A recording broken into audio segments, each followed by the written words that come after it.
ಎಲ್ರಿಗೂ ನಮಸ್ತೆ. ನಾನು ನಿಮ್ಮ ಸಂಜಯ್. ಸ್ನೇಹಿತರೆ, ಇವತ್ತಿನ ಒಂದು ಮೀಟಿಂಗ್ ನಲ್ಲಿ ಡೈರೆಕ್ಟ್ ಸೆಲ್ಲಿಂಗ್ ಇಂಡಸ್ಟ್ರಿಯಲ್ಲಿ ನಾವು ಸಕ್ಸಸ್ ನ ಪಡಿಬೇಕು ಅಂತ ಅಂದ್ರೆ, ಸಕ್ಸಸ್ ಆಗ್ಬೇಕು ಅಂತ ಅಂದ್ರೆ ಏನ್ ಮಾಡ್ಬೇಕು ಅನ್ನೋ ಒಂದು ಟಾಪಿಕ್ ನ ಮುಂದುವರೆದ ಭಾಗದಲ್ಲಿ ನಾವು ಇವತ್ತಿದೀವಿ. ಸ್ನೇಹಿತರೆ, ಡೈರೆಕ್ಟ್ ಸೆಲ್ಲಿಂಗ್ ನಲ್ಲಿ ಯಶಸ್ಸನ್ನ ಪಡಿಬೇಕು ಅಂತಂದ್ರೆ ನಮ್ಮಲ್ಲಿ ಒಂದು ಯಶಸ್ಸಿನ ಹಸಿವಿರ್ಬೇಕು. ಸೊ ಅದನ್ನ ಬರ್ನಿಂಗ್ ಡಿಸೈರ್ ಅಂತ ಕರಿತೀವಿ. ಅದಕ್ಕೆ ಒಂದು ಅಲ್ಟಿಮೇಟ್ ಸ್ಟೋರಿ ನಾನು ಯಾವಾಗ್ಲೂ ಕೂಡ ಬರ್ನಿಂಗ್ ಡಿಸೈರ್ ಬಗ್ಗೆ ಶೇರ್ ಮಾಡ್ಕೊಳ್ಳುವಾಗ ಎಕ್ಸ್ಪ್ಲೇನ್ ಮಾಡ್ತಿರ್ತೀನಿ. ಗುರು ಮತ್ತೆ ಶಿಷ್ಯ ಇಬ್ರು ಕೂಡ ಡಿಸ್ಕಷನ್ ಮಾಡುವಾಗ ಶಿಷ್ಯ ತನ್ನ ಗುರುವಿನ ಹತ್ರ ಒಂದು ಪ್ರಶ್ನೆಯನ್ನ ಕೇಳ್ತಾರೆ, ಯಶಸ್ಸಿನ ರಹಸ್ಯ ಏನು ಅಂತೇಳಿ. ಜೀವನದಲ್ಲಿ ನಾವು ಯಾವ ಫೀಲ್ಡ್ ಅಲ್ಲಿ ಯಶಸ್ಸನ್ನ ಬಯಸ್ತೀವಿ, ಆ ಫೀಲ್ಡ್ ಅಲ್ಲಿ ಯಶಸ್ಸನ್ನ ಪಡಿಬೇಕು ಅಂತ ಅಂದ್ರೆ ನಾವ್ ಏನನ್ನ ಫಾಲೋ ಮಾಡ್ಬೇಕು, ಅದಕ್ಕೆ ರಹಸ್ಯ ಅಂತ ಏನಿದೆ, ಸೀಕ್ರೆಟ್ ಏನು, what is the secret of success ಅಂತ ಹೇಳ್ತಾರೆ. ಅದಕ್ಕೆ ಮಾತಿನಲ್ಲಿ ಉತ್ತರ ಕೊಡೋದಕ್ಕಿಂತ ತಮ್ಮ ಗುರುಗಳು ಒಂದು ಎಕ್ಸ್ಪೆರಿಮೆಂಟ್ ಮಾಡಿ ನಾನು ನಿಂಗೆ ಎಕ್ಸ್ಪ್ಲೇನ್ ಮಾಡ್ತೀನಿ, what is the secret of success ಅಂತ ಹೇಳಿ ಎಕ್ಸ್ಪ್ಲೇನ್ ಮಾಡ್ತೀನಿ ಅಂತ ಹೇಳ್ತಾರೆ. ಸೊ ಮಾರ್ನಿಂಗ್ ಬೆಳಗ್ಗೆನೆ 4:30-5 ಗಂಟೆಗೆನೆ ನೀನು ಒಂದು ನದಿ ಹತ್ರ, ಹೊಳೆ ಹತ್ರ ನೀನು ಬರ್ಬೇಕು ಅಂತ ಹೇಳ್ತಾರೆ. ಸೊ ಅದಕ್ಕೆ ತನ್ನ ಶಿಷ್ಯ ಒಪ್ಕೊಳ್ತಾನೆ, ಎಸ್ ನಾನು ನಾಳೆ ಬೆಳಗ್ಗೆ ಬರ್ತೀನಿ. ಸೊ ನನಗೆ ಯಶಸ್ಸಿನ ರಹಸ್ಯ ಏನು ಅನ್ನೋದು ನನಗೆ ಬೇಕು, ಅದ್ರ ಬಗ್ಗೆ ನಂಗೆ ಗೊತ್ತಾಗ್ಬೇಕು ಅಂತೇಳಿ. ಸೊ ಬೆಳಗ್ಗೆ 5 ಗಂಟೆ ಆಗುತ್ತೆ, ಗುರುನು ಬಂದಿರ್ತಾರೆ, ಸೊ ಅವರ ಶಿಷ್ಯನು ಕೂಡ ಬಂದಿರ್ತಾರೆ. ಸೊ ಆ ನದಿ ಒಳಗಡೆ ಕರ್ಕೊಂಡು ಹೋಗ್ತಾರೆ. ಕರ್ಕೊಂಡು ಹೋಗ್ತಾ ಕತ್ತೋರಿಗೂ ನೀರ್ ಬಂದಿರುತ್ತೆ ಸ್ನೇಹಿತರೆ. ಅಲ್ಲಿವರೆಗೂ ಕರ್ಕೊಂಡು ಹೋಗಿರ್ತಾರೆ. ಸೊ ಏನ್ ಮಾಡ್ತಾ ಇದ್ದೀರಾ ಗುರುಗಳೇ ಅಂತ ಕೇಳಿದಾಗ, ನಾನು ಏನ್ ಹೇಳ್ತೀನಿ ಅದನ್ನ ಜಸ್ಟ್ ಫಾಲೋ ಮಾಡು, ನಿನ್ನ ಪ್ರಶ್ನೆಗೆ ಉತ್ತರ ಸಿಗ್ಬೇಕಲ್ವಾ, ಆ ಉತ್ತರ ನಾನು ಕೊಡ್ತೀನಿ ಅಂತ ಹೇಳಿ ಕತ್ತಿನವರೆಗೆ ನೀರ್ ಬರೋವರೆಗೂ ಕರ್ಕೊಂಡು ಹೋಗಿರ್ತಾರೆ. ಸೊ ಇಮಿಡಿಯೇಟ್ಲಿ ಗುರು ಏನ್ ಮಾಡ್ತಾರೆ, ಅವರು ತಲೆ ಕೂದಲನ್ನ ಹಿಡಿದು, ಆ ಶಿಷ್ಯನ ತಲೆ ಕೂದಲನ್ನ ಹಿಡಿದು ಆ ನೀರೊಳಗಡೆ ಪ್ರೆಸ್ ಮಾಡ್ಬಿಡ್ತಾರೆ ಸ್ನೇಹಿತರೆ, ತಲೆಯನ್ನ. ಸೊ ನೀರೊಳಗಡೆ ಈಗ ತಲೆ ಇದೆ ಶಿಷ್ಯಂದು, ಉಸಿರಾಡೋದಕ್ಕೆ ಆಗ್ತಾ ಇಲ್ಲ, ಕಿರ್ಚಾಡ್ತಾ ಇದಾರೆ, ಬಟ್ ಸೌಂಡ್ ಗೊತ್ತಾಗ್ತಾ ಇಲ್ಲ ಹೊರಗಡೆ. ಸೊ ಕಾಪಾಡಿ ಅಂತ ಹೇಳಿ. ಸೊ ಏನ್ ಆಗ್ತಾ ಇದೆ ಅಂತ ಗೊತ್ತಿಲ್ಲ, ಗುರುಗಳೇ ನನ್ನನ್ನು ಕಾಪಾಡಿ, ನನಗೆ ಉಸಿರಾಡೋದಕ್ಕೆ ಆಗ್ತಾ ಇಲ್ಲ ಅಂತ ಕಿರ್ಚಾಡೋದಕ್ಕೆ ಪ್ರಯತ್ನ ಮಾಡ್ತಾ ಇದಾರೆ, ಬಟ್ ನೀರ್ ಹೋಗ್ತಾ ಇದೆ ಬಾಡಿ ಒಳಗಡೆ, ಉಸಿರಾಡೋದಕ್ಕೆ ಆಗ್ತಾ ಇಲ್ಲ, ತುಂಬಾ ಕಷ್ಟ ಆಗ್ತಾ ಇದೆ, ಇನ್ನೇನು ಉಸಿರಾಡೋದೇ ಕಷ್ಟ, ಸಾವು ಸಮೀಪದಲ್ಲಿ ಇದೆ ಅನ್ನೋ ಒಂದು ಟೈಮಿಗೆ ತನ್ನ ಗುರುಗಳು ಆ ತಲೆಯನ್ನ ಮೇಲೆ ಕೆತ್ತಾರೆ, ತನ್ನ ಶಿಷ್ಯನ ತಲೆಯನ್ನ ಮೇಲೆ ಕೆತ್ತಾರೆ. ಆ ಮೂಮೆಂಟ್ ಅಲ್ಲಿ ತುಂಬಾ ಫ್ರಸ್ಟ್ರೇಷನ್ ಇರುತ್ತೆ, ತುಂಬಾ ಕೋಪ ಇರುತ್ತೆ, ಬೇಜಾರಿರುತ್ತೆ. ಏನ್ ಮಾಡಕ್ ಹೊರಟಿದ್ದೀರಾ ನೀವು ಅಂತ ಹೇಳಿ, ನನ್ ಪ್ರಾಣಕ್ಕೆ ಕುತ್ನ ತರದಿಕ್ ಹೊರಟಿದ್ರಲ್ಲ. ಸೊ ಅದಕ್ಕೆ ರೆಸ್ಪಾನ್ಸ್ ಮಾಡ್ಬೇಕು, ಗುರುಗಳಿಗೆ ಬೈಬೇಕು ಅಂತ ಅನ್ಕೊಳ್ತಾ, ಬಟ್ ಆದ್ರೂ ಕೂಡ ಆಗ್ತಾ ಇರಲ್ಲ. ಯಾಕೆ ಅಂತಂದ್ರೆ ಆ ಮೂಮೆಂಟ್ ಅಲ್ಲಿ ಉಸಿರು ಬೇಕಾಗಿರುತ್ತೆ, ಗಾಳಿ ಬೇಕಾಗಿರುತ್ತೆ, ಆಕ್ಸಿಜನ್ ಬೇಕಾಗಿರುತ್ತೆ. ಸೊ ಅದನ್ನ ತಗೊಳ್ತಾ ಏನ್ ಗುರುಗಳೇ ಹಿಂಗ್ ಮಾಡೋದಿಕ್ ಹೊರಟಿದ್ರಿ, ಸೊ ನನ್ನ ಜೀವಕ್ಕೆ ಕುತ್ ಬರುವಂತ ಒಂದು ಪರಿಸ್ಥಿತಿ ಕ್ರಿಯೇಟ್ ಆಗಿತ್ತಲ್ಲ ಅಂತೇಳಿ. ಸೊ ಆ ಸಂದರ್ಭದಲ್ಲಿ ಗುರು ಹೇಳ್ತಾರೆ, ನೋಡು ನೀನ್ ಕೇಳಿದಂತ ಪ್ರಶ್ನೆಗೆ ಇದೇ ಉತ್ತರ. ಯಾವ್ದು ಉತ್ತರ ಅಂತಂದ್ರೆ, ನೀನು ನೀರ್ ಒಳಗಡೆ ಇದ್ದಾಗ ನಿನ್ಗೆ ಅತಿ ಮುಖ್ಯವಾಗಿ ಏನ್ ಬೇಕಾಯ್ತು ಅಂತಂದ್ರೆ ಅದು ಆಕ್ಸಿಜನ್, ಆಮ್ಲಜನಕ ಬೇಕಾಯ್ತು. ಸೊ ಆ ಮೂಮೆಂಟ್ ಅಲ್ಲಿ ಯಾವಾಗ ನಾನು ಹೊರಗಡೆ ಆ ನೀರಿಂದ ಹೊರಗಡೆ ತಂದೆ, ಆ ಮೂಮೆಂಟಿಗೆ ನೀನ್ ಫಸ್ಟ್ ಡಿಮ್ಯಾಂಡ್ ಮಾಡಿದ್ದು ಅದು ಆಕ್ಸಿಜನ್ ಆಗಿತ್ತು. ಸೊ ಆಕ್ಸಿಜನ್ ನಿಂದು ಮೇನ್ ಸೋರ್ಸ್ ಆಗಿತ್ತು, ಅದೇ ಬೇಕಾಗಿತ್ತು ನಿನ್ಗೆ ಮೇನ್ ಆಗಿ. ಸೊ ಅದನ್ನ ನೀನೆ ತುಂಬಾ ಬಯಸ್ತಾ ಇದ್ದೆ. ಆ ಇಂಟೆನ್ಸಿಟಿ ಹೇಗಿತ್ತು, ಆ ಆಕ್ಸಿಜನ್ ನ ತಗೊಳ್ಳುವಾಗ ಇಂಟೆನ್ಸಿಟಿ ಹೇಗಿರುತ್ತೆ ಅಂತ ಅಂದ್ರೆ, ಇಡೀ ಪ್ರಪಂಚದಲ್ಲಿ ಆ ಮೂಮೆಂಟ್ ಅಲ್ಲಿ ಆಕ್ಸಿಜನ್ ಬಿಟ್ರೆ ಇನ್ನೇನು ಬೇಕಾಗಿಲ್ಲ ಅವನಿಗೆ. ಊಟ ಇರ್ಬೋದು, ನಿದ್ದೆ ಇರ್ಬೋದು, ಮತ್ತೊಂದು ಮಗದೊಂದು ಇನ್ನೇನು ಬೇಕಾಗಿರಲ್ಲ, ಅವ್ನಿಗೆ ಬೇಕಾಗಿರೋದು ಓನ್ಲಿ ಆಕ್ಸಿಜನ್. ಸೊ ಯಾವಾಗ ನೀನು ನಿನ್ನ ಜೀವನದಲ್ಲಿ ನೀನ್ ಏನ್ ಪಡ್ಕೊಳ್ಳೋದಿಕ್ ಪ್ರಯತ್ನ ಮಾಡ್ತಿರ್ತೀಯೋ, ಆ ಒಂದು ವಿಚಾರ ನೀನು ಈಗ ಹೇಗೆ ಆಕ್ಸಿಜನ್ ನ ಬಯಸ್ತಾ ಇದೀಯಾ, ಆಕ್ಸಿಜನ್ ನ ತಗೊಳ್ತಾ ಇದೀಯಾ, ಆ ಒಂದು ಇಂಟೆನ್ಸಿಟಿಯಲ್ಲಿ ನೀನ್ ಬಯಸಿದ್ದೆ ಆಯ್ತು ಅಂತಂದ್ರೆ, ನೀನ್ ಏನ್ ಪಡ್ಕೊಳ್ಬೇಕು ಅಂತ ಅನ್ಕೊಳ್ತೀಯ ಅದು 100% ನಿನ್ ಸಿಕ್ಕೇ ಸಿಗುತ್ತೆ. ಇದೇ ಸೀಕ್ರೆಟ್ ಆಫ್ ಸಕ್ಸಸ್ ಅಂತ ಎಕ್ಸ್ಪ್ಲೇನ್ ಮಾಡ್ತಾರೆ. ಸೊ ಆ ರೀತಿ ನಾವು ನಮ್ಮ ಜೀವನದಲ್ಲಿ ನಾವೇನ್ ಪಡ್ಕೊಳ್ಳೋದಿಕ್ಕೆ ಹೋರಾಟ ಮಾಡ್ತಿರ್ತೀವಿ, ಸೊ ಏನನ್ನ ಪಡಿಬೇಕು ಅಂತ ಅನ್ಕೊಂಡಿರ್ತೀವಿ, ಅದಕ್ಕೆ ವೆರಿ ಇಂಪಾರ್ಟೆಂಟ್ ಆಗಿ ಬೇಕಾಗಿರೋದು ಬರ್ನಿಂಗ್ ಡಿಸೈರ್. ನೀವು ಯಾವ ಇಂಟೆನ್ಸಿಟಿಯಲ್ಲಿ ಅದನ್ನ ಬಯಸ್ತೀರಾ, ಯಾವ ಇಂಟೆನ್ಸಿಟಿಯಲ್ಲಿ ಅದನ್ನ ಅಕ್ಸೆಪ್ಟ್ ಮಾಡ್ತೀರಾ, ಯಾವ ಇಂಟೆನ್ಸಿಟಿಯಲ್ಲಿ ಅದನ್ನ ಬೇಡಿಕೆ ಇಡ್ತೀರಾ ಯೂನಿವರ್ಸ್ ಅಲ್ಲಿ ಅನ್ನೋದು ತುಂಬಾ ತುಂಬಾ ಇಂಪಾರ್ಟೆಂಟ್ ಆಗುತ್ತೆ ಸ್ನೇಹಿತರೆ. ಸೊ ಆ ಒಂದು ಬರ್ನಿಂಗ್ ಡಿಸೈರ್ ನಿಮ್ಮಲ್ಲಿ ಇದೆಯಾ?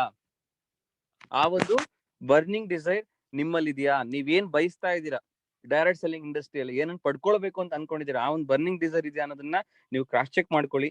ಸೊ ನಾವ್ ಎಲ್ಲಿವರೆಗೂ ಕೂಡ ಈ ಇಂಡಸ್ಟ್ರಿಯಲ್ಲಿ ಕಮಿಟೆಡ್ ಇರ್ಬೇಕು, ಕಮಿಟ್ಮೆಂಟ್ ಇಂದ ವರ್ಕ್ ಮಾಡ್ಬೇಕು ಅಂತಂದ್ರೆ ನಾವ್ ಏನ್ ಬಯಸಿರ್ತೀವಿ ಅದನ್ನ ಪಡ್ಕೊಳ್ಳೋವರೆಗೂ ಕೂಡ ನಾವು ಕಮಿಟ್ಮೆಂಟ್ ನ ಕೊಡ್ಲೇಬೇಕಾಗತ್ತೆ. ಸೊ ಇದು ವೆರಿ ಇಂಪಾರ್ಟೆಂಟ್. ಎಸ್ ಆರ್ನು?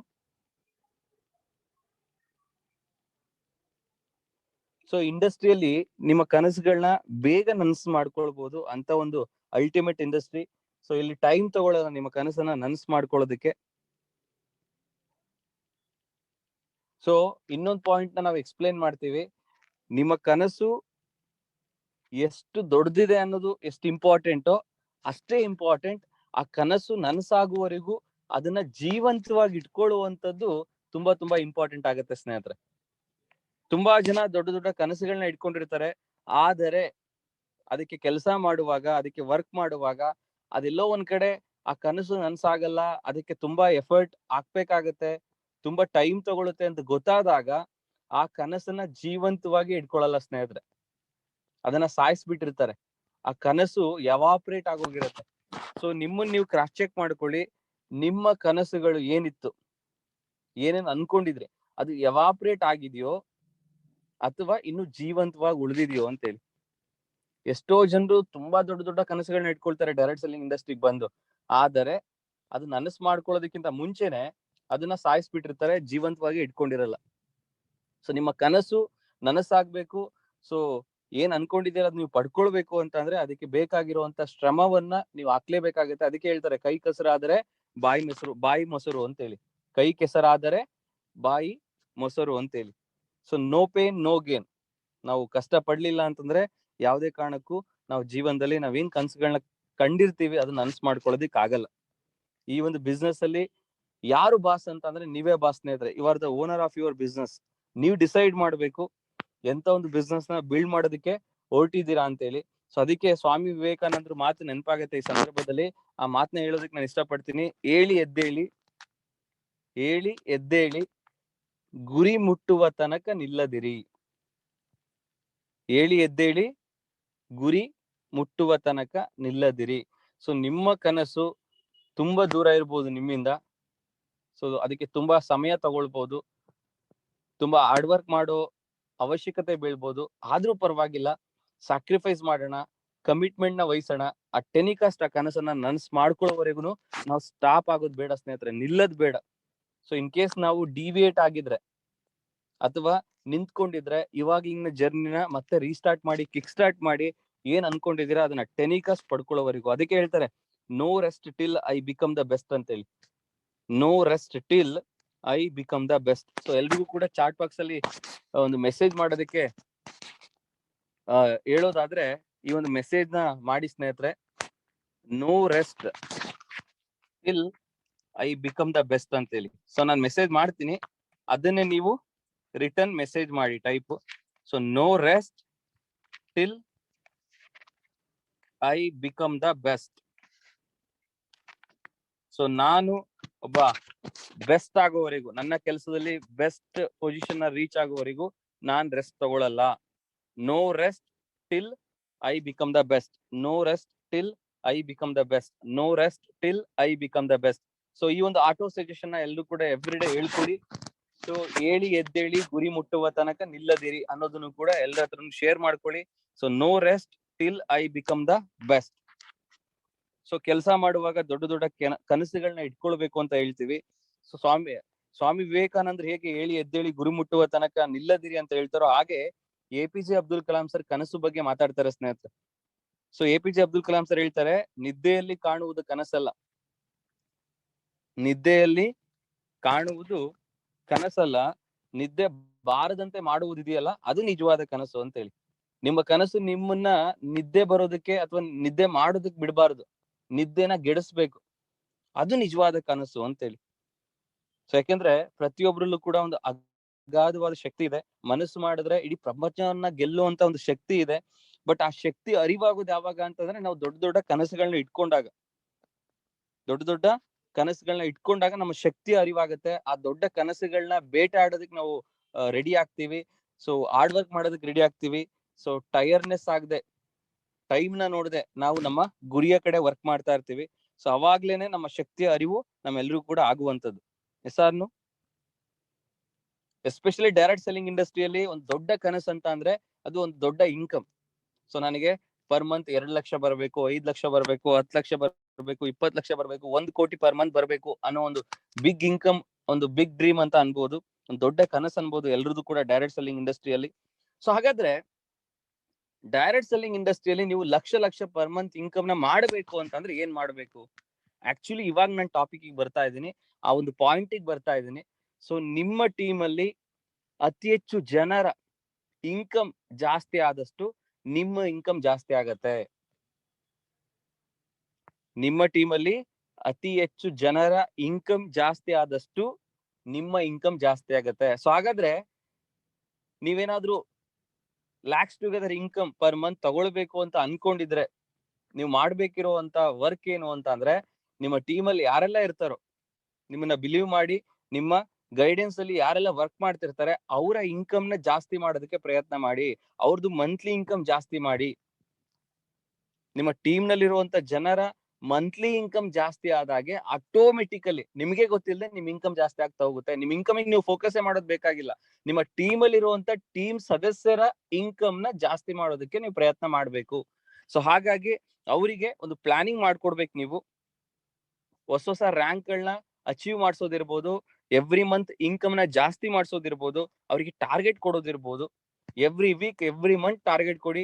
ಸೊ ಈ ಮಂತ್ ಟೆನಿಕಸ್ಟ್ ಈ ಒಂದು ಇನ್ಕಮ್ ನ ರೀಚ್ ಆಗ್ಲೇಬೇಕು. ಅದಕ್ಕೆ ಬೇಕಾಗಿರುವಂತ ಕೆಲಸಗಳನ್ನ ನೀವು ಮಾಡ್ಬೇಕು. ಏನೇನ್ ಕೆಲಸಗಳನ್ನ ಮಾಡ್ಬೇಕು ಅನ್ನೋದನ್ನ ಅಪ್ಡೇಟ್ ಮಾಡಿ ಆ ಕೆಲಸಗಳನ್ನ ಮಾಡೋ ಹಾಗೆ ಫಾಲೋ ಅಪ್ ಮಾಡ್ಕೊಳ್ಳಿ. ಟೆನಿಕಾಸ್ಟ್ ಅವ್ರದ್ದು ಮಂತ್ಲಿ ಇನ್ಕಮ್ ರೈಸ್ ಆಗ್ತಾ ಹೋಗ್ಬೇಕು. ನಿಮ್ಮ ಟೀಮ್ ಅಲ್ಲಿ ಇರೋರು ಎಲ್ಲರದ್ದು ಕೂಡ ಇನ್ಕಮ್ ಜಾಸ್ತಿ ಆದಾಗೆ ನಿಮ್ಮ ಇನ್ಕಮ್ ಕೂಡ 101% ಜಾಸ್ತಿ ಆಗತ್ತೆ. ಸೊ ದೊಡ್ಡ ಕನಸುಗಳನ್ನ ಇಟ್ಕೊಂಡು ವರ್ಕ್ ಮಾಡುವಾಗ ರಿಜೆಕ್ಷನ್ಸ್ ಆಗೋದು ಜಾಸ್ತಿ. ಸೊ ಚಾಲೆಂಜಸ್ ಗಳು ಬರೋದು ಜಾಸ್ತಿ, ಸವಾಲುಗಳು ಜಾಸ್ತಿ ಬರುತ್ತೆ. ಆ ಸವಾಲುಗಳಿಗೆ ಎದುರ್ಕೊಳ್ಳೋಕ್ ಹೋಗ್ಬೇಡಿ, ಯಾವ್ದೇ ಕಾರಣಕ್ಕೂ ಗಿವ್ ಅಪ್ ಮಾಡಕ್ ಹೋಗ್ಬೇಡಿ ನಮ್ಮ ಕನಸನ್ನ. ಸೊ ಅದನ್ನ ಅಚೀವ್ ಮಾಡೋವರೆಗೂ ಕೂಡ ಆ ಸವಾಲುಗಳೆಲ್ಲರನ್ನೂ ಕೂಡ ನೀವು ಎದುರಿಸ್ಬೇಕಾಗತ್ತೆ. ದೊಡ್ಡ ಕನಸನ್ನ ಇಟ್ಕೊಂಡಿರುವಂತ ವ್ಯಕ್ತಿಗೆ ದೊಡ್ಡ ದೊಡ್ಡ ಸವಾಲುಗಳು ಬರುತ್ತೆ. ಅದಕ್ಕೋಸ್ಕರನೇ ಅದೊಂದು ದೊಡ್ಡ ಕನಸು ಅಂತ ಹೇಳುವಂತದ್ದು.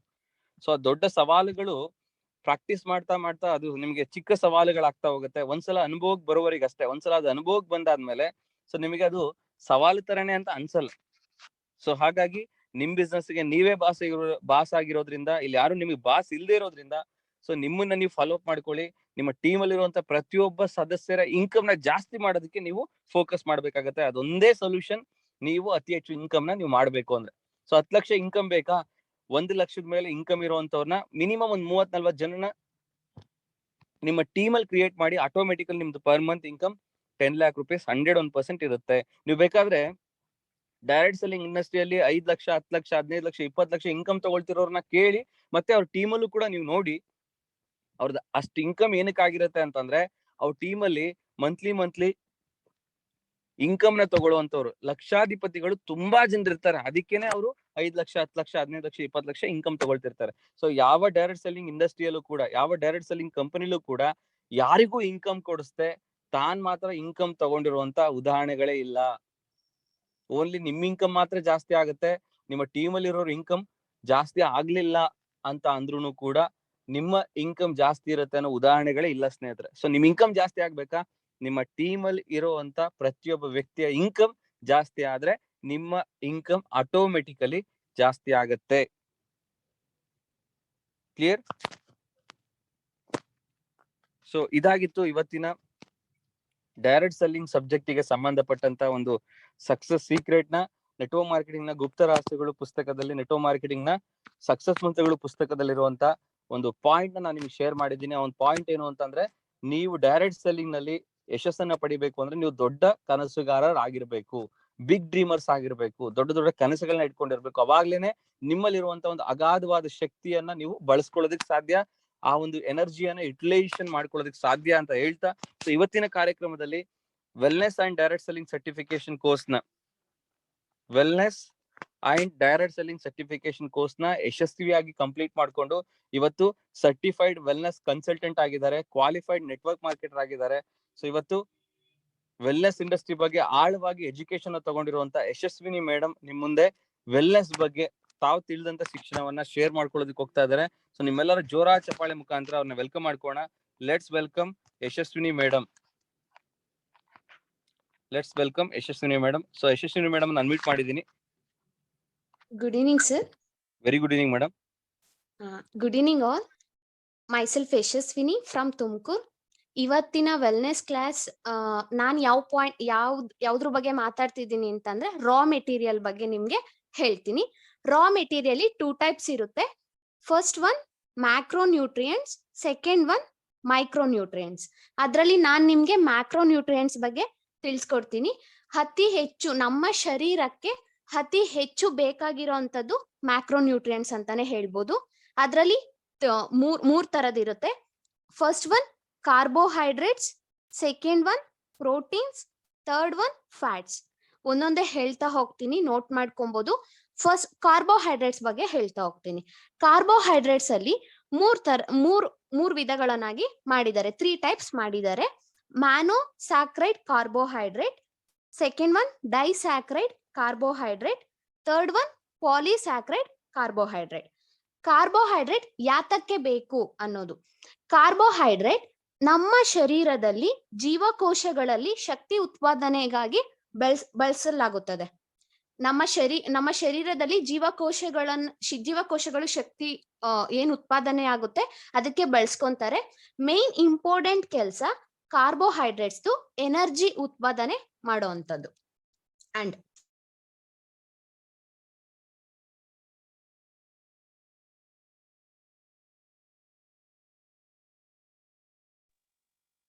ಸಾರಿ ಸರ್, ಕಾರ್ಬೋಹೈಡ್ರೇಟ್ ಯಾವ ಆಹಾರದಲ್ಲಿ ಸಿಗುತ್ತೆ, ಹೆಚ್ಚಾಗಿ ಯಾವ ಆಹಾರದಲ್ಲಿ ಸಿಗುತ್ತೆ ಅಂತಂದ್ರೆ ಸಿರಿಧಾನ್ಯಗಳು, ಅಕ್ಕಿ ಅನ್ನದಲ್ಲಿ ಜಾಸ್ತಿ ಸಿಗುತ್ತೆ, ಮೀಟ್ ಗೋಧಿಯಲ್ಲಿ ಜಾಸ್ತಿ ಸಿಗುತ್ತೆ, ಪಲ್ಸಸ್ ಅಲ್ಲಿ ಸಿಗುತ್ತೆ,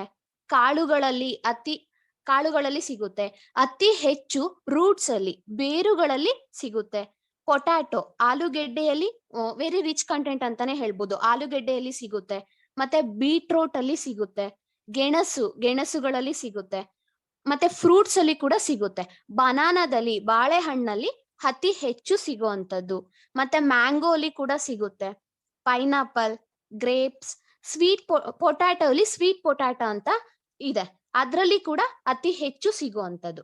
1 ಗ್ರಾಮ್ ಕಾರ್ಬೋಹೈಡ್ರೇಟ್ ತಿಂದ್ರೆ 4 ಕ್ಯಾಲೋರೀಸ್ ಉತ್ಪಾದನೆ ಆಗುತ್ತೆ. ನಮ್ಮ ಬಾಡಿಯಲ್ಲಿ 1 ಗ್ರಾಮ್ ಕಾರ್ಬೋಹೈಡ್ರೇಟ್ ಕೊಟ್ಟರೆ ನಮ್ಮ ಬಾಡಿಗೆ 4 ಕ್ಯಾಲೋರೀಸ್ ಉತ್ಪಾದನೆ ಆಗುತ್ತೆ. ಶರೀರಕ್ಕೆ ಬೇಕಿರೋ ಅಷ್ಟು ಬಿಟ್ಟು ಅತಿ ಹೆಚ್ಚು ಇವಾಗ ನೀವು ಏನ್ ಡೈಲಿ ಕಾರ್ಬೋಹೈಡ್ರೇಟ್ ತಿನ್ಬೇಕು ಅದಕ್ಕಿಂತ ಜಾಸ್ತಿ ಏನಾದ್ರೂ ತಿಂದಿದ್ದೀರಾ ಅಂತ ಅನ್ಕೊಳ್ಳಿ, ಅದು ಲಿವರ್ ಅಲ್ಲಿ ಸ್ಟೋರ್ ಆಗುತ್ತೆ. ಯಾವಾಗ ಬೇಕು ಅವಾಗ ರಿಲೀಸ್ ಮಾಡುತ್ತೆ. ನೀವು ಯಾವಾಗ ತಿಂದಿರಲ್ಲ, ಎಕ್ಸಾಂಪಲ್ ಇವಾಗ ನೀವು 1 ಗ್ರಾಮ್ ಕಾರ್ಬೋಹೈಡ್ರೇಟ್ ತಿನ್ಬೇಕು, ಇವತ್ತು ತಿಂದಿರಲ್ಲ, ಅವತ್ತು ಅದು ಏನು ಲಿವರ್ ಅಲ್ಲಿ ಸ್ಟೋರ್ ಆಗಿರುತ್ತೆ ಅದು ರಿಲೀಸ್ ಆಗುತ್ತೆ. ರಕ್ತದಲ್ಲಿ ಪ್ರತಿ ರಕ್ತ ಕಣದಲ್ಲಿ ಆ ಜೀವಕೋಶಗಳಲ್ಲಿ ಇಷ್ಟೇ ಪ್ರಮಾಣದಲ್ಲಿ ಕಾರ್ಬೋಹೈಡ್ರೇಟ್ ಇರ್ಬೇಕು, ಸಕ್ಕರೆ ಅಂಶ ಇರ್ಬೇಕು, ಗ್ಲೂಕೋಸ್ ಅಂಶ ಇರ್ಬೇಕು ಅಂತ ಒಂದು ಸ್ಕೇಲ್ ಇದೆ ಫ್ರೆಂಡ್ಸ್. ಅಷ್ಟು ಸ್ಮೂತ್ ಕರೆಕ್ಟ್ ಮೇಂಟೈನ್ ಮಾಡ್ಬೇಕು. ಅದಕ್ಕಿಂತ ಜಾಸ್ತಿನೂ ಆಗ್ಬಾರ್ದು, ಅದಕ್ಕಿಂತ ಕಮ್ಮಿನೂ ಆಗ್ಬಾರ್ದು. ಅದನ್ನ ಮೇಂಟೈನ್ ಮಾಡೋ ಅಂತದ್ದು ಲಿವರ್ನ ಕೆಲಸ ಆಗಿರುತ್ತೆ. ಅದು ಅಷ್ಟಷ್ಟೇ ರಿಲೀಸ್ ಮಾಡ್ತಾ ಇರುತ್ತೆ. ಎಕ್ಸಾಂಪಲ್, ನಿಮಗೆ ನೀವು ಊಟ ಮಾಡಿರ್ತೀರಾ, ಬೆಳಗ್ಗೆ ಊಟ ಅಥವಾ ತಿಂಡಿ ಮಾಡಿರ್ತೀರಾ, ಮಧ್ಯಾಹ್ನ ಊಟ ಮಾಡಿರಲ್ಲ, 3 o'clock ಆಗಿರುತ್ತೆ, 4 o'clock ಆಗುತ್ತೆ, ಸಂಜೆ 5 o'clock ಆಗುತ್ತೆ, ನೀವು ಊಟ ಮಾಡಕ್ ಆಗಿರಲ್ಲ. ಹೊಟ್ಟೆಗೆ ನೀವು ಊಟ ಕೊಟ್ಟಿಲ್ಲ ಅಂತ ಅಂದ್ರೆ ನೀವು ಅಬ್ಸರ್ವ್ ಮಾಡಿರ್ತೀರಾ, ಹೊಟ್ಟೆಲಿ ಏನೋ ಒಂದ್ ಸಂಕಟ ಆದಾಗ ಆಗ್ತಾ ಇರುತ್ತೆ, ಹಸಿವಾಗ್ತಾ ಇರುತ್ತೆ, ಬರ್ನಿಂಗ್ ಸೆನ್ಸೇಷನ್ ಅನ್ಸುತ್ತೆ. ನಿಮ್ಮ ಶರೀರದಲ್ಲಿ ಒಂದು ಆಸಿಡ್ ಉತ್ಪಾದನೆ ಆಗಿ ನಿಮ್ಮ ಕಾರ್ಬೋಹೈಡ್ರೇಟ್ ನ ಬಳಸಿಕೊಂಡು ನಿಮ್ಮ ರಕ್ತದಲ್ಲಿ ಬಿಡ್ಲಿಕ್ಕೆ ಶುರು ಮಾಡಿರುತ್ತೆ. ವೆರಿ ಇಂಪಾರ್ಟೆಂಟ್ ಪಾಯಿಂಟ್ ಅಂತಾನೆ ಹೇಳ್ಬೋದು ಇದನ್ನ ನೀವು ಅನುಭವಿಸ್ತಾ ಇರ್ತೀರಾ, ಇವತ್ತು ವೈಜ್ಞಾನಿಕವಾಗಿ ಕಲಿತಾ ಇದ್ದೀರಾ. ಓಕೆ, ಅಂಡ್ ಕಾರ್ಬೋಹೈಡ್ರೇಟ್ ಬಗ್ಗೆ ಇಷ್ಟು ಸಾಕು. Next protein. Second one protein.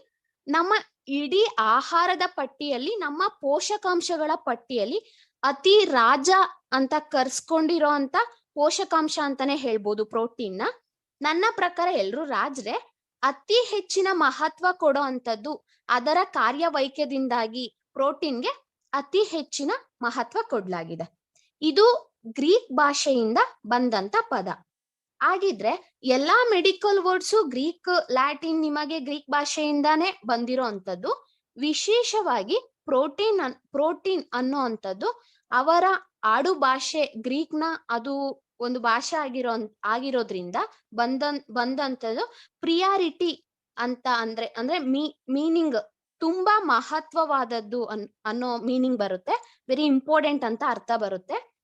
Next point, unfortunately ಎಷ್ಟೋ ವರ್ಷಗಳವರೆಗೂ ನಮ್ಮ ವಿಜ್ಞಾನಿಗಳು ಪ್ರೋಟೀನ್ಗೆ ಏನು ಒಂದು ಸ್ಥಾನ ಕೊಟ್ಟಿದ್ರು ಅಂದ್ರೆ ಬಾಡಿ ಮೇಂಟೆನೆನ್ಸ್ ಮಾಡೋ ಅಂತದ್ದು ಮತ್ತೆ ಬಾಡಿನ ಬೆಳೆಸ್ಲಿಕ್ಕೆ ಉಪಯೋಗ ಆಗುವಂತ ಒಂದು ಪೋಷಕಾಂಶ ಇಷ್ಟಕ್ಕೆ ಮಾತ್ರ ಸೀಮಿತ ಕೊಟ್ಟಿದ್ರು.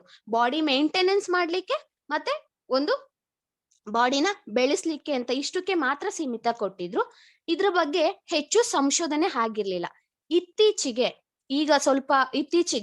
ಇದರ ಬಗ್ಗೆ ಅತಿ ಹೆಚ್ಚು ಸಂಶೋಧನೆ ಆಗಿ ಮಹತ್ವ ಕೊಡ್ಲಿಕ್ಕೆ ಶುರು ಮಾಡಿದರು. But converted into essential amino acids and non essential amino acid ಆಗಿ ತಯಾರಾಗಿರುತ್ತೆ. ಅಮಿನೋ ಆಸಿಡ್ಸ್ ಅನ್ನೋದು ಒಂದು ಪೋಷಕಾಂಶ.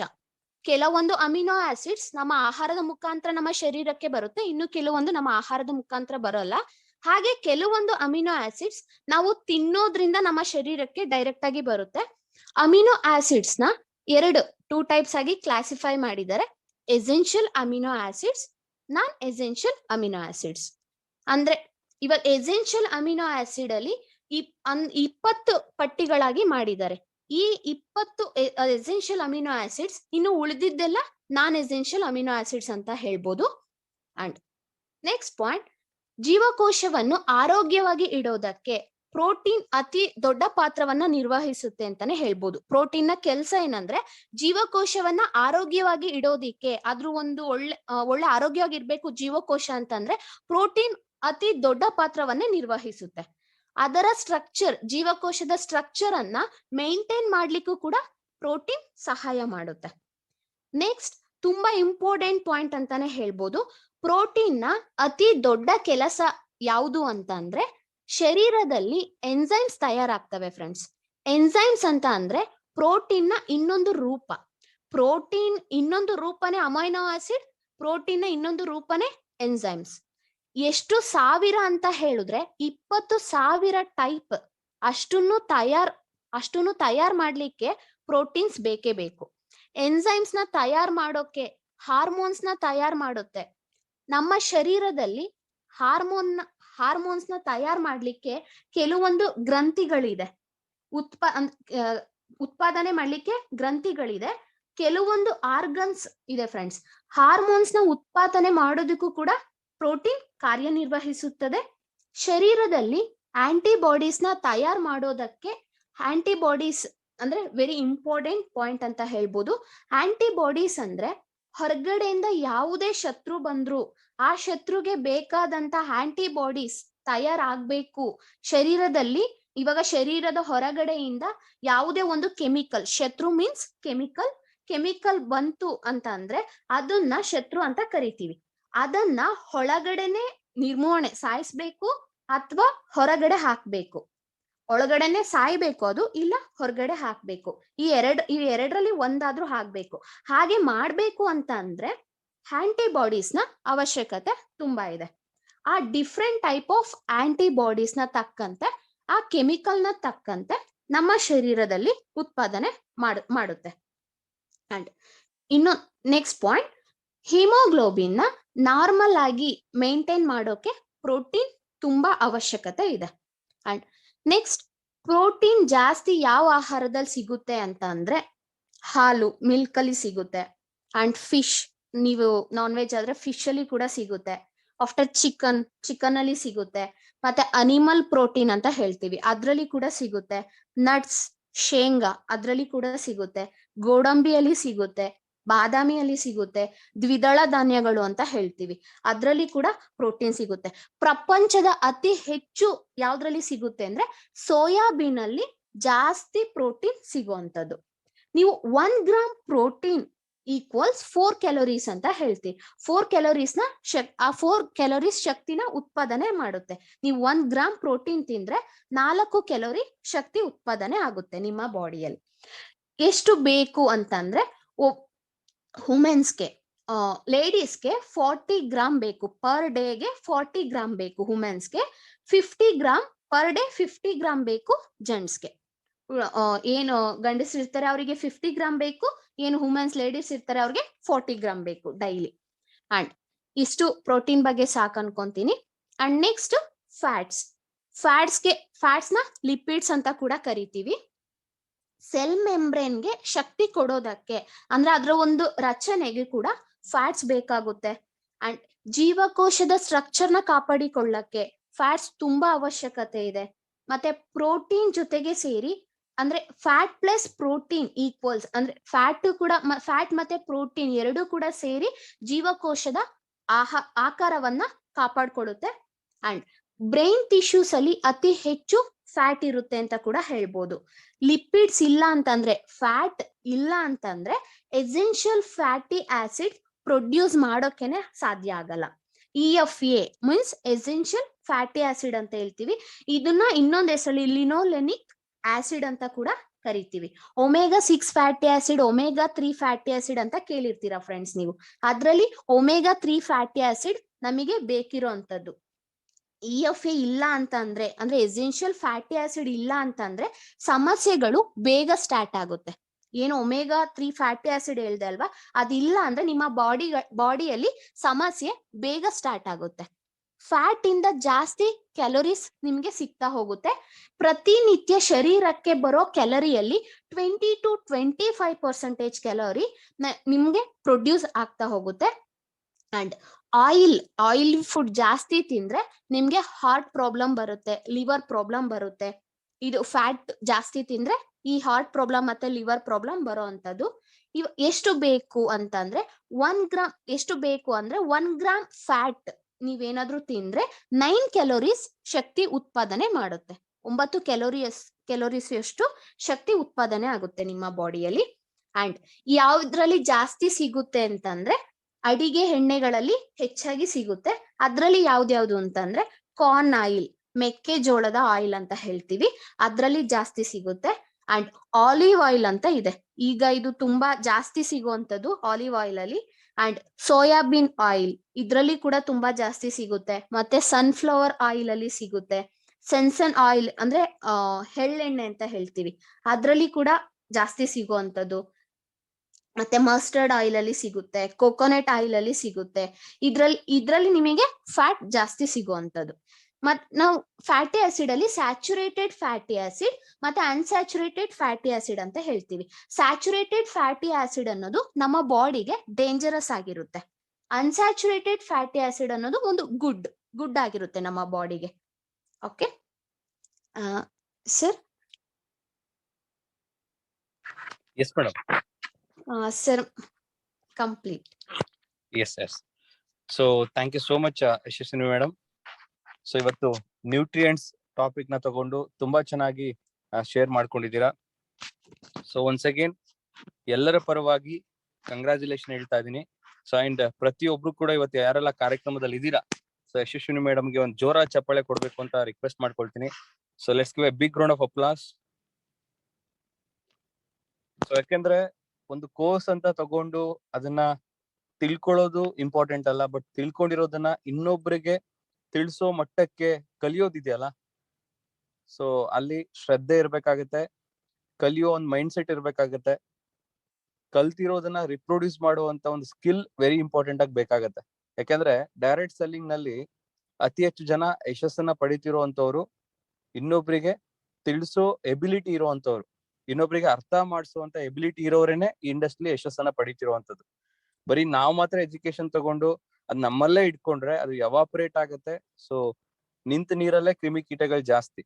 ಸೊ ಹಾಗಿರೋದ್ರಿಂದ ಇವತ್ತು ತುಂಬಾ ಚೆನ್ನಾಗಿ ಯಶಸ್ವಿಯಾಗಿ ಇವತ್ತಿನ ಕಾರ್ಯಕ್ರಮದಲ್ಲಿ ವೆಲ್ನೆಸ್ ಟಾಪಿಕ್ ನ ತಗೊಂಡು ಅದರಲ್ಲಿ ನ್ಯೂಟ್ರಿಯೆಂಟ್ಸ್ ಸಬ್ಜೆಕ್ಟ್ ನ ತಗೊಂಡು ರಾ ಮೆಟೀರಿಯಲ್ಸ್, ನಾವು ಪ್ರತಿಯೊಂದು ಜೀವಕೋಶಗಳಿಗೆ ಬೇಕಾಗಿರೋ raw materials that is called nutrients ಬಗ್ಗೆ ತುಂಬಾ ಚೆನ್ನಾಗಿ ಶೇರ್ ಮಾಡ್ಕೊಂಡಿದ್ದೀರಾ.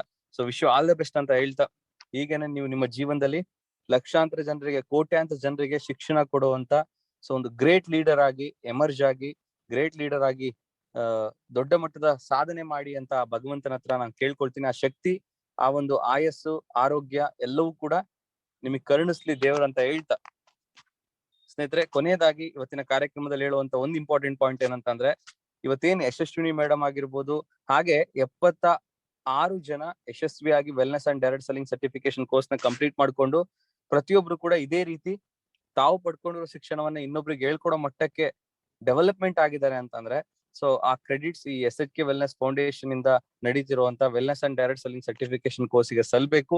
ಸೊ ಈ ಒಂದು ಕೋರ್ಸ್ ಅಲ್ಲಿ ನೀವು ಯಾಕೆ ಡೈರೆಕ್ಟ್ ಸೆಲ್ಲಿಂಗ್ ಮಾಡ್ಬೇಕು, ಡೈರೆಕ್ಟ್ ಸೆಲ್ಲಿಂಗ್ ಇಂಪಾರ್ಟೆನ್ಸ್ ಏನು, ಡೈರೆಕ್ಟ್ ಸೆಲ್ಲಿಂಗ್ ನಲ್ಲಿ ನಾವೇನೆಲ್ಲ ಕೌಶಲ್ಯಗಳನ್ನ ಬೆಳೆಸ್ಕೊಳ್ಬೇಕು, ನಮ್ಮನ್ನ ನಾವು ಹೇಗೆ ಇಂಪ್ರೂವ್ಮೆಂಟ್ ಮಾಡ್ಕೊಳ್ಬೇಕು, ವೆಲ್ನೆಸ್ ಅಂದ್ರೆ ಏನು, ವೆಲ್ನೆಸ್ ಅಲ್ಲಿ ಏನ್ ಟೈಪ್ಸ್ ಇದಾವೆ, ಸೊ ನಮ್ಮ ಆರೋಗ್ಯವನ್ನ ನಾವು ಕಾಪಾಡ್ಕೊಳ್ಬೇಕು ಅಂದ್ರೆ ಏನ್ ಮಾಡ್ಬೇಕು, ನಮ್ಮ ಫ್ಯಾಮಿಲಿಗೆ ನಾವೇ ಯಾಕೆ ಆಗ್ಬೇಕು, ಡಾಕ್ಟರ್ ಹೇಗಿರ್ಬೇಕು, ವೆಲ್ನೆಸ್ ಡಾಕ್ಟರ್ ಆಗಿ ಹೇಗಿರ್ಬೇಕು, ಏನೆಲ್ಲ ತಿಳ್ಕೊಂಡಿರ್ಬೇಕು, ಎಲ್ಲದ್ರ ಬಗ್ಗೆ ನಿಮ್ಗೆ ಕಂಪ್ಲೀಟ್ ಡೀಟೇಲ್ಸ್ ಈ ಒಂದು ಕೋರ್ಸ್ ಅಲ್ಲಿ ಸಿಗ್ತಿರುವಂತದ್ದು. ಸೊ ಈ ಕೋರ್ಸ್ ನ ಮೊದಲನೇ ಸೆಮಿಸ್ಟರ್ ಅಂದ್ರೆ ಫಸ್ಟ್ ಸೆಮಿಸ್ಟರ್ ಇದೇ 28ನೇ ತಾರೀಕು ಫೆಬ್ರವರಿ ಝೂಮ್ ಮೀಟಿಂಗ್ ಅಲ್ಲಿ ಈವ್ನಿಂಗ್ 7 ರಿಂದ 9 ಗಂಟೆ ಇರುವಂತದ್ದು 2 ಅವರ್ಸ್.